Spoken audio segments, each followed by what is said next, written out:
Hello friend, आपका स्वागत है। इस वीडियो में हम डिस्कस करेंगे स्ट्रक्चर विथ इन स्ट्रक्चर्स। इसे नेस्टेड स्ट्रक्चर भी कहा जाता है। ठीक है, तो चलिए स्टार्ट करते हैं। स्ट्रक्चर विथ इन स्ट्रक्चर मतलब जब आप एक स्ट्रक्चर बनाते हैं तो उस स्ट्रक्चर के अंदर आप एक और स्ट्रक्चर बना सकते हैं, जिसे सब स्ट्रक्चर कहते हैं। ठीक है, मतलब स्ट्रक्चर के अंदर स्ट्रक्चर।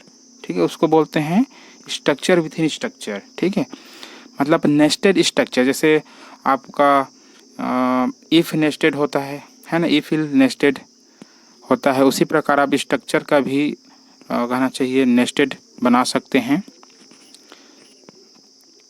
मतलब एक स्ट्रक्चर के अंदर आप दूसरा सब स्ट्रक्चर भी क्या कर सकते हैं, डिक्लेयर कर सकते हैं। ठीक है, structure with in structure means one structure can be declared inside other structure. ठीक है, तो इस तरीके के स्ट्रक्चर को हम स्ट्रक्चर्स विथ इन स्ट्रक्चर्स कहते हैं, जहाँ पे एक स्ट्रक्चर के अंदर कोई दूसरा सब स्ट्रक्चर होते हैं। ठीक है,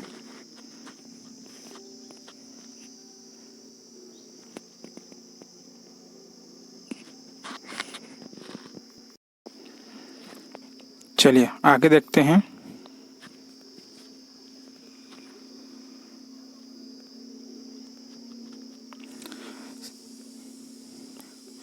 इसे हम नेस्टेड स्ट्रक्चर भी कहते हैं। ठीक है, it also called nested structure. ठीक है,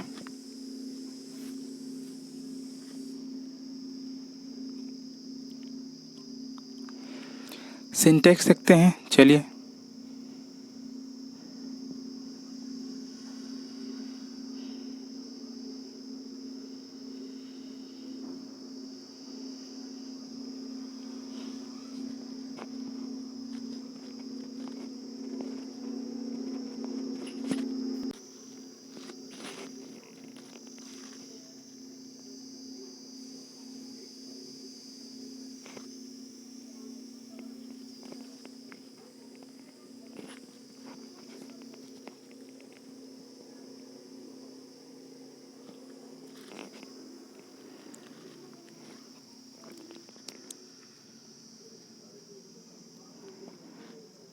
स्ट्रक्ट कीवर्ड होता है सी में। ठीक है, तो स्ट्रक्ट कीवर्ड यूज करते हैं स्ट्रक्चर बनाने के लिए।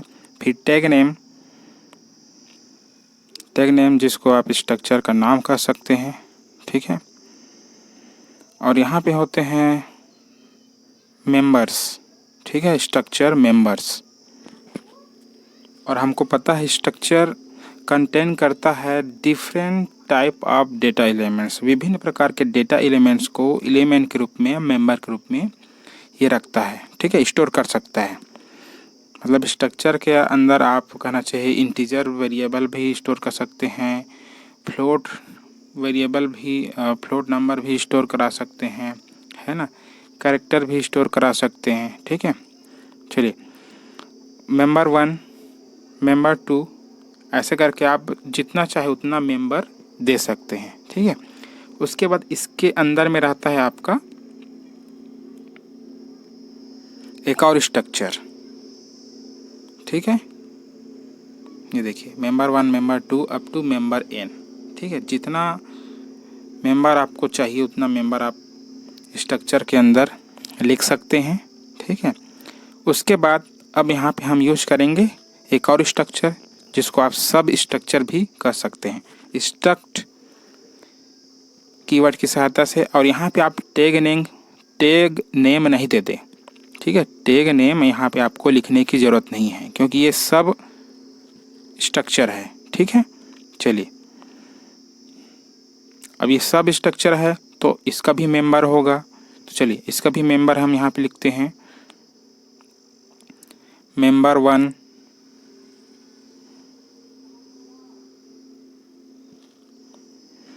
मेंबर 2। ठीक है, member 1, member 2 up to member n। ठीक है, मेंबर n लिख दिया, मतलब आप उसको जितना चाहे उतना मेंबर इंक्लूड कर सकते हैं, है ना।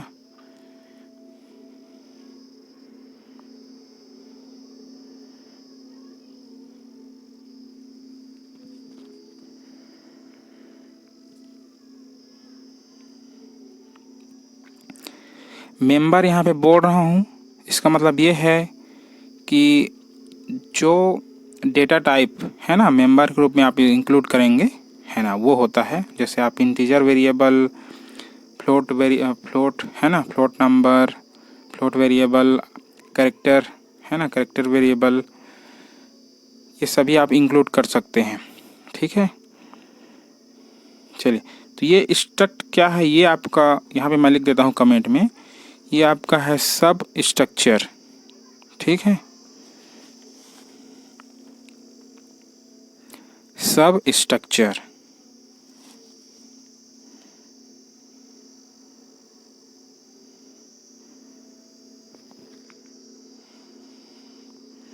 और ऊपर में स्ट्रक्ट टैग नेम लिखा है, वो आपका मेन स्ट्रक्चर है ना।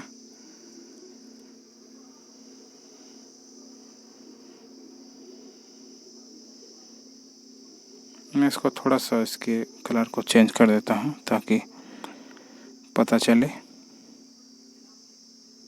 है ना, सिंटैक्स। चलिए, तो स्ट्रक्ट क्या है, सब स्ट्रक्चर है ना, मेन स्ट्रक्चर के अंदर में हम यूज किए हैं। ठीक है, और उसके बाद आप यहाँ पे सब स्ट्रक्चर का वेरिएबल भी बनाते हैं। ठीक है, वेरिएबल नेम। ठीक है, तो ये क्या है आपका सब स्ट्रक्चर का सब वेरिएबल कर सकते हैं। ठीक है,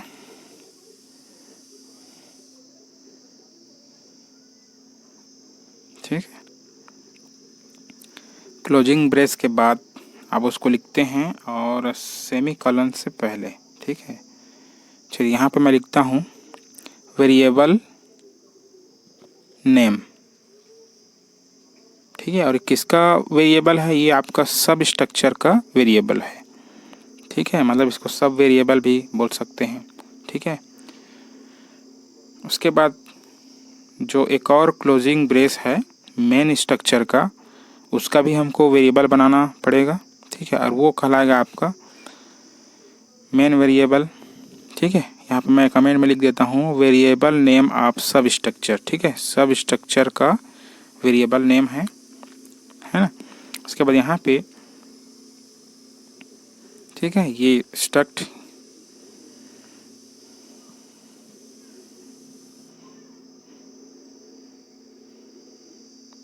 यहाँ पे मेन स्ट्रक्चर का वेरिएबल हमको बनाना पड़ेगा, है ना। Variable name. ठीक है, वेरिएबल नेम ये किसका वेरिएबल है, ये मेन स्ट्रक्चर का वेरिएबल है। ठीक है, और अगर हमको कहना चाहिए सब स्ट्रक्चर के मेंबर को एक्सेस करना है तो हम क्या करेंगे, सबसे पहले लिखेंगे हम आपका सब स्ट्रक्चर का वेरिएबल, फिर डॉट ऑपरेटर, फिर मेन स्ट्रक्चर का वेरिएबल। ठीक है,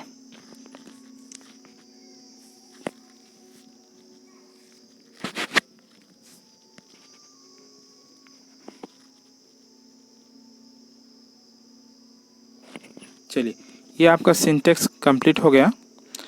अब इसको हमको प्रोग्राम के माध्यम से एग्जीक्यूट करा के देखना पड़ेगा, है ना। एग्जीक्यूट करा के देखते हैं, तो चलिए।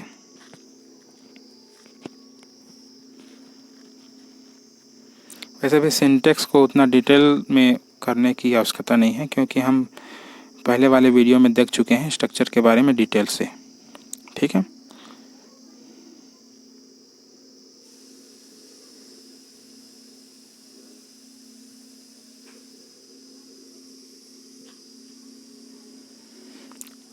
Has include stdio.h header file होता है ना। उसके बाद second header file has include conio.h।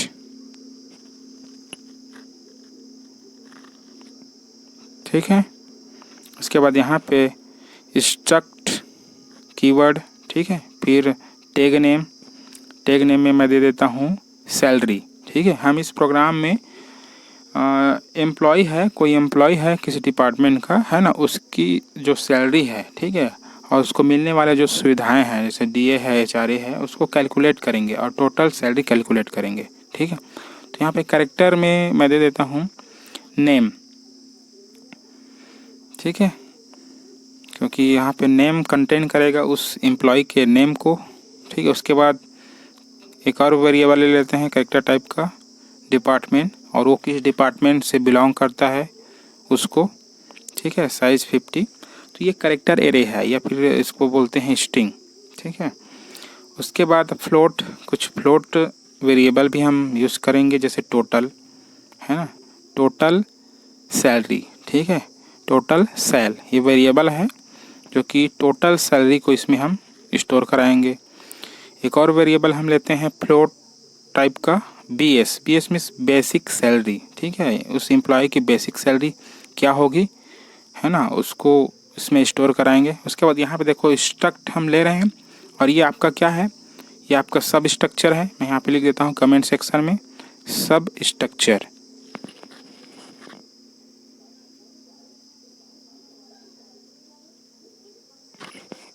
ठीक है, चलिए अब सब स्ट्रक्चर है तो इसके भी मेंबर होंगे, तो इसके भी मेंबर को हम यहाँ पे लिखते हैं इसके अंदर में।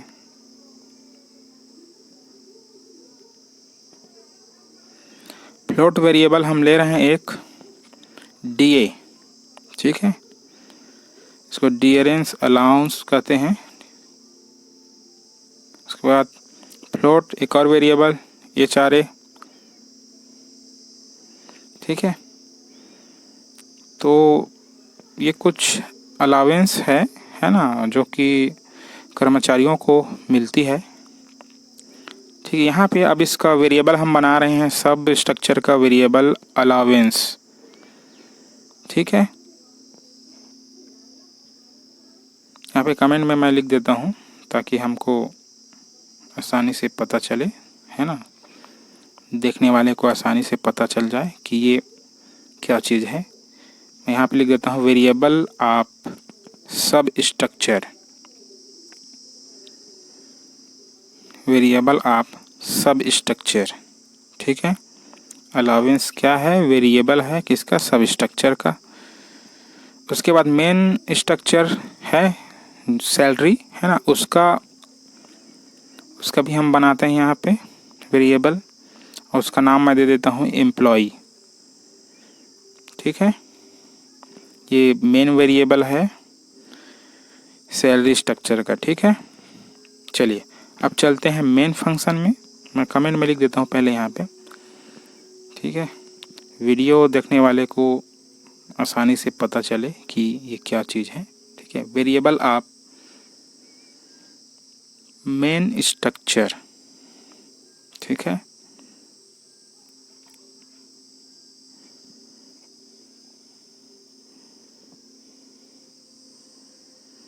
ओके, वाइड मेन,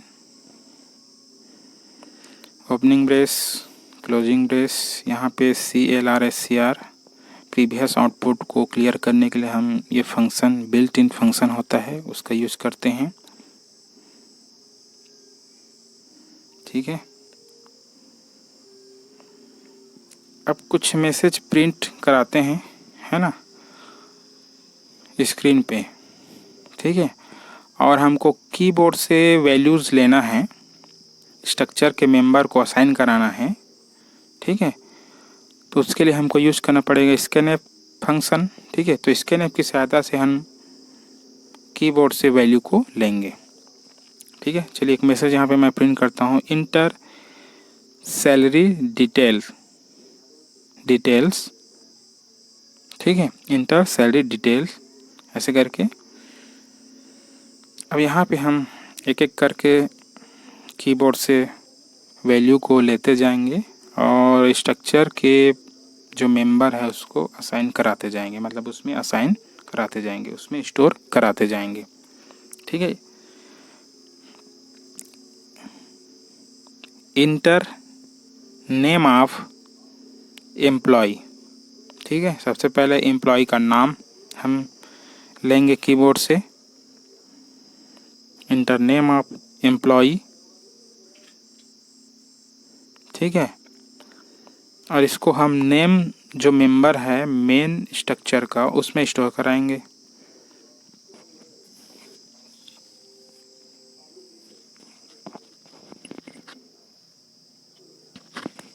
स्कैनएफ,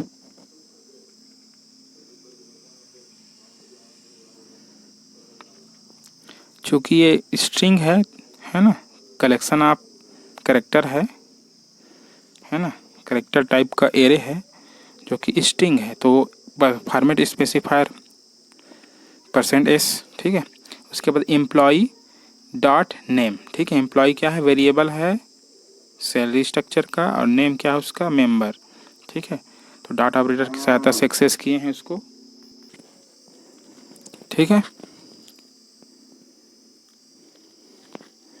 एक और मैसेज, इंटर डिपार्टमेंट नेम, ठीक है। कौन से डिपार्टमेंट से बिलोंग करता है वो कर्मचारी, है ना, उसके लिए हम यहाँ पे मैसेज प्रिंट किए। अब स्कैनएफ की सहायता से उसको डिपार्टमेंट में स्टोर कराएंगे। %s एम्प्लॉई, जो कि सैलरी स्ट्रक्चर का वेरिएबल है, एम्प्लॉई डॉट डिपार्टमेंट, ठीक है। अभी यहाँ पे एम्प्लॉय से पहले हमको M% लगाना पड़ेगा, है ना, M%, क्योंकि सॉरी, यहाँ पे M% नहीं लगेगा क्योंकि ये क्या है, स्ट्रिंग है, एरे है कैरेक्टर टाइप का, इसीलिए। और एरे का जो पहला नाम होता है वो फर्स्ट इंडेक्स को, एरे के फर्स्ट इंडेक्स को डिनोट करता है, रिफ़र करता है। Next message, inter basic salary,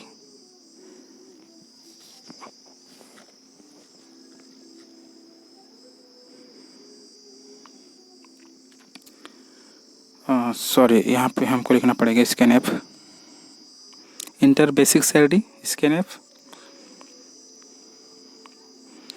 और बेसिक सैलरी स्टोर होगा BS में, है ना, BS वेरिएबल है फ्लोट टाइप का, ठीक है। तो उसके लिए फॉर्मेट स्पेसिफायर %f कामा एम्प्लॉई, क्योंकि ये सैलरी मेन वेरिएबल है ना, मेन जो स्ट्रक्चर है ना, उसका मेंबर है, ठीक है। यहाँ पे हमको सेकंड मैसेज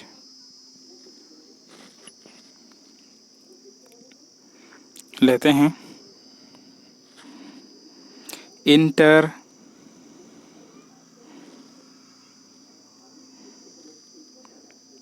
DA, ठीक है।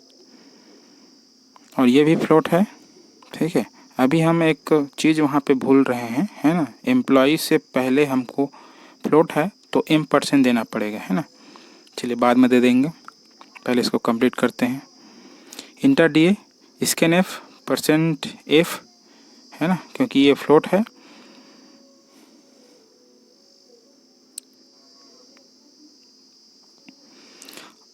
ठीक है। अब यहाँ पे पता चलेगा कैसे एक्सेस करते हैं, है ना, सब स्ट्रक्चर के मेंबर को, वो पता चलेगा यहाँ पे, ध्यान से देखिएगा।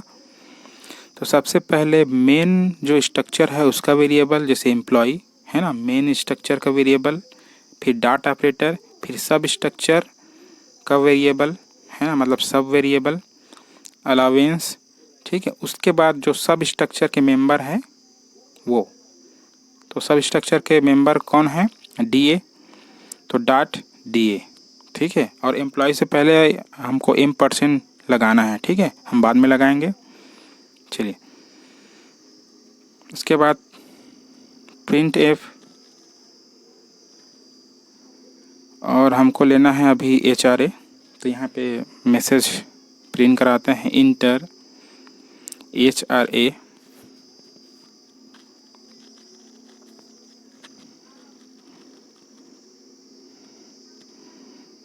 प्रोग्राम नहीं समझ में आता तो सबसे पहले आपको स्ट्रक्चर जो लास्ट वीडियो है उसको आपको देखना चाहिए, समझना चाहिए, उसके बाद फिर इसको आप आसानी से समझ सकते हैं, ठीक है। अगर वीडियो समझ में नहीं आता तो बार बार आप इसको प्ले करके देखें, है ना, और एक एक चीज़ को समझें। इंटर HRA, और HRA आपका क्या है, सब जो सब स्ट्रक्चर है उसका मेंबर है HRA। तो सबसे पहले उसको एक्सेस करने के लिए मेन स्ट्रक्चर का वेरिएबल का नाम, फिर डाटा ऑपरेटर, फिर सब वेरिएबल, ठीक है, अलावेंस, ठीक है, उसके बाद डाट जो HRA मेंबर है वो, ठीक है। लगभग सभी डेटा हम ले चुके हैं, है ना, name, department, basic salary, DA, HRA, ठीक है। अब हम कैलकुलेट करेंगे क्या, टोटल सैलरी, ठीक है। यहाँ पे मैं कमेंट सेक्शन में लिख देता हूँ calculating total salary of employ, calculating total salary of employ.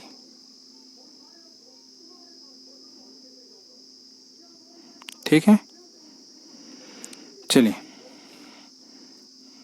अब टोटल सैलरी नाम का वेरिएबल हम बनाए हैं, है ना, जो कि आपका मेन स्ट्रक्चर का मेंबर है।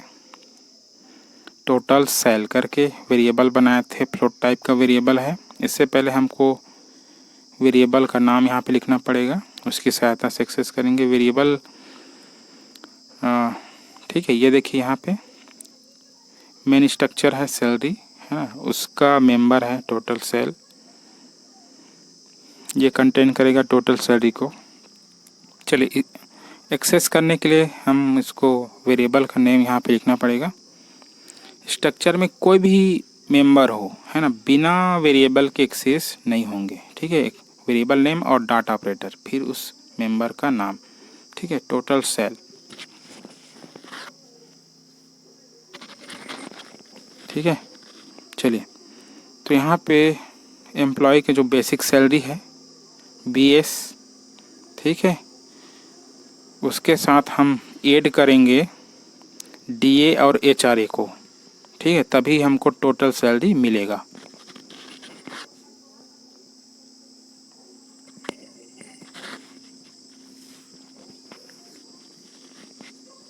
ठीक है, एम्प्लॉय, देखिए अलावेंस, क्योंकि DA क्या है, सब स्ट्रक्चर का मेंबर है, इसलिए हम सब स्ट्रक्चर का जो वेरिएबल है उसको भी लिखे हैं अलावेंस, फिर DA। उसी प्रकार HRA भी आपका सब स्ट्रक्चर के मेंबर है, तो सबसे पहले मेन स्ट्रक्चर के वेरिएबल नाम एम्प्लॉय, फिर डाटा ऑपरेटर, फिर सेकंड स्ट्रक्चर के वेरिएबल नेम अलावेंस, फिर HRA, फिर आपका जो सब स्ट्रक्चर के मेंबर है उसका नाम HRA। ठीक है, ये तरीका होता है एक्सेस करने का। ठीक है, ये कैलकुलेशन कंप्लीट हो गया। अब प्रिंट करा देते हैं टोटल जो सैलरी है उसको। तो प्रिंट एफ फंक्शन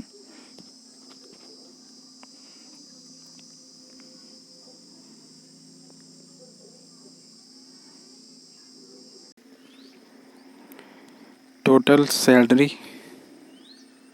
यहाँ पे है ना, टोटल सैलरी प्रिंट करना है तो %f है ना,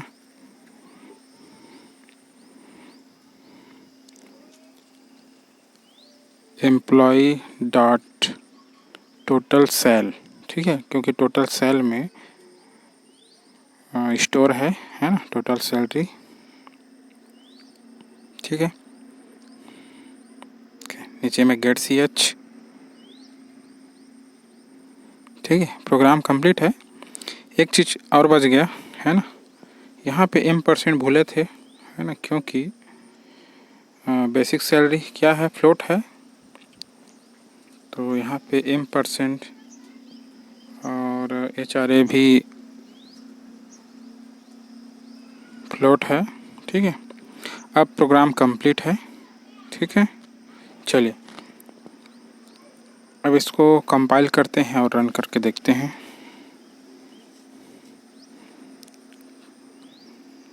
compile, 0 error, run.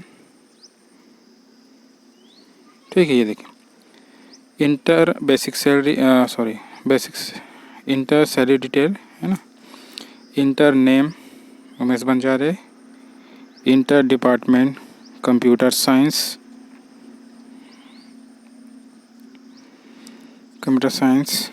Inter basic salary मैं देता हूँ यहाँ पे 18,000, 18,000, इंटर DA 1,000, इंटर HRA